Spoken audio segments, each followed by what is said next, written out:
अच्छा शाज़ेब भाई, आप जो मैच हुआ था इससे मुतालिक बताएं, किस तरह आपने रवायती भारतीय जो खिलाड़ी उसको हराया और ये कौन सा लीग था? जी, ये जो कराटे कॉम्बैट था, ये दुनिया का सबसे बड़ा लीग है, प्रोफेशनल लीग है। ये अमेरिकन एक कंपनी है, उनकी तरफ से ये लीग होती है। तो ये दुबई में फ़र्स्ट टाइम हमारा ये इवेंट हुआ था। इसमें जो है मतलब दुबई के जो प्रिंस थे उन लोगों ने ये इवेंट करवाया था, अबू धाबी के जो प्रिंस थे उन लोगों ने ये इवेंट ऑर्गेनाइज़ करवाया था।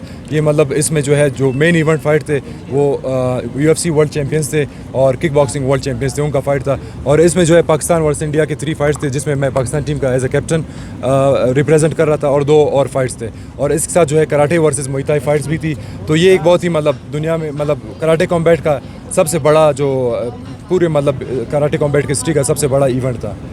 अच्छा, ये भारतीय खिलाड़ी कौन थे और उनके अगर देखा जाए आपकी निस्बत सीनियरिटी क्या पोजीशन था और आपने उसको शिकस्त कैसे दी? जी, इंडियन का जो प्लेयर था वो रोड टू UFC में भी खेल चुका है, जो दुनिया की सबसे बड़ी लीग है, वन चैम्पियनशिप, जो कि UFC के बाद है, बेलाटर MMA, उसमें भी वो खेल चुका है। मतलब इंडिया का जो है सुपर स्टार था वो उस टाइम।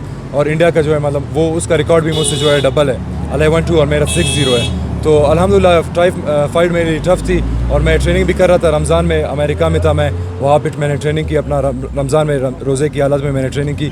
तो मुझे उम्मीद था अपने कोचेस पे, अपने आप लोगों, अपने जो हमारे मेरे चाहने वाले उन सब पे मुझे यकीन था कि वो इंशाल्लाह मैं जो है इसको जो है जल्दी आराम से ही फिनिश कर दूंगा। तो मेरी फ़ाइट हुई इंडिया के ख़िलाफ़ और वो लड़का बहुत ही अच्छा था। इंडियन जो मीडिया थी वो सब उसको मतलब बहुत ज़्यादा अप्रिशिएट कर रहे थे, बहुत ज़्यादा सपोर्ट कर रहे थे और उसको ट्रेनिंग कैंप करवाई थी ऑस्ट्रेलिया वगैरह में सब कुछ।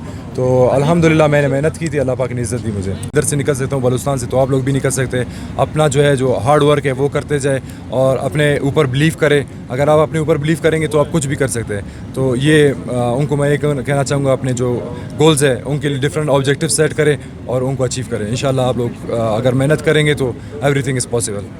शुक्रिया, thank you so much. Sir, sir अपना सब